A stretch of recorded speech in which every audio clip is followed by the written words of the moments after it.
Welcome my YouTube channel government job in India CISF vacancy fireman result जारी हो चुका है। अब आपके रिजल्ट के बाद में डॉक्यूमेंट वेरिफिकेशन व मेडिकल होने वाले हैं।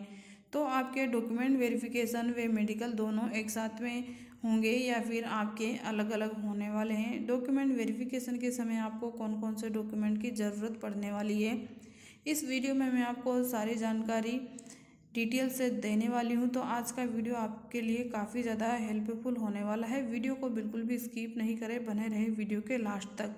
तो फ्रेंड्स, सबसे पहले अगर हम बात करें कि आपके डॉक्यूमेंट वेरिफिकेशन व मेडिकल एक साथ होंगे या फिर दोनों अलग अलग होंगे, तो सबसे इम्पोर्टेंट बात आपके लिए ये है कि पहले आपके होंगे डॉक्यूमेंट वेरिफिकेशन। डॉक्यूमेंट वेरिफिकेशन के बाद में एक लिस्ट बनाई जाएगी और उसके बाद में आपका होगा मेडिकल टेस्ट। तो आपके डॉक्यूमेंट वेरिफिकेशन के लिए आपको कौन कौन से डॉक्यूमेंट की ज़रूरत पड़ने वाली है, सबसे पहले हम वो देख लेते हैं। तो सबसे पहले आपका जो फर्स्ट डॉक्यूमेंट लगने वाला है वो है आपका आधार कार्ड। आधार कार्ड के बाद में आपकी जो सेकंड है वो आपकी लगेगी टेंथ की मार्कशीट, क्योंकि टेंथ की मार्कशीट आपके लिए इम्पोर्टेंट है। आपकी टेंथ की मार्कशीट में DOB जो होती है उसी को मान्य किया जाता है। तो आपको टेंथ की मार्कशीट के बाद में आपके ट्वेल्थ की मार्कशीट भी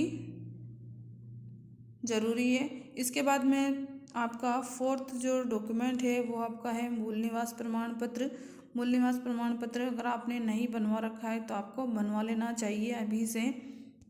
इसके बाद में 5 आता है आपके कास्ट सर्टिफिकेट यानी जाति प्रमाण पत्र। अगर आप OBC ST SC अदर किसी भी कैटेगरी से आते हैं तो आपको जाति प्रमाण पत्र बनवा लेना है। और सबसे इम्पोर्टेंट बात यह है कि आपका जो जाति प्रमाण पत्र बनेगा वो सेंट्रल गवर्नमेंट का बनेगा। जैसे कि आप ये मान के चलिए आप बिहार स्टेट से हो तो उसमें लिखा हुआ आएगा बिहार स्टेट, या फिर राजस्थान से हो तो राजस्थान लिखा हुआ आएगा राजस्थान गवर्नमेंट। तो आपका जो स्टेट वाइज का जो सर्टिफिकेट रहेगा जाति प्रमाण पत्र वो नहीं रहेगा। आपको सेंट्रल गवर्नमेंट का जाति प्रमाण पत्र बनवा लेना है। अभी से उसमें लिखा आएगा गवर्नमेंट ऑफ इंडिया, तो आपको सेंट्रल गवर्नमेंट का जाति प्रमाण पत्र बनवा लेना है। ये आपके यही काम आएगा सेंट्रल गवर्नमेंट वाला, क्योंकि स्टेट वाइज जाति में प्रमाण पत्र आपका नहीं चलेगा। आपका जो प्रमाण पत्र चलेगा कास्ट सर्टिफिकेट वाला वो सेंट्रल गवर्नमेंट का चलेगा, तो आपको बनवा लेना है। अब अगर बात आती है कि आपका जो सर्टिफिकेट है वो कितने समय पहले का चल सकता है, तो आपका जो सर्टिफिकेट रहेगा वो 1 साल के पहले का चलेगा, यानी 1 साल के बाद का नहीं चलने वाला है। तो अगर आपने पहले से बना रखा है उसकी डेट निकल गई है तो आपको नया बनवा लेना है। और जब आप डॉक्यूमेंट वेरिफिकेशन के समय जाओ तो आपको नया और पुराना दोनों, न्यू और पुराना दोनों को लेकर के जाना है, क्योंकि कभी कभी पुराने डॉक्यूमेंट को भी देख लिया जाता है। तो आपको दोनों ही डॉक्यूमेंट साथ में लेके जाने हैं।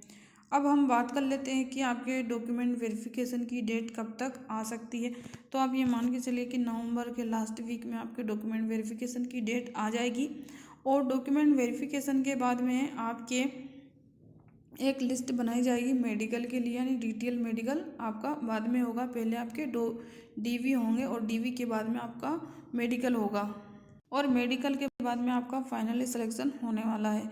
तो आपको ये वाले डॉक्यूमेंट्स जो आपको सबसे पहले तो जाति प्रमाण पत्र बनवा लेना है। अगर आपके पास में मूल निवास पहले से बना हुआ है तो आपको बनवा लेना है, अगर नहीं बना हुआ है तो आपको अभी से बनवा लेना है। 1 साल पहले का डॉक्यूमेंट नहीं चलेगा। 10th 12th के मार्कशीट, आधार कार्ड, आपके डेट ऑफ बर्थ वो 10th की मार्कशीट के आधार पर काउंट की जाएगी, तो उसमें आपके सेम होना चाहिए डेट ऑफ बर्थ 10th और 12th में।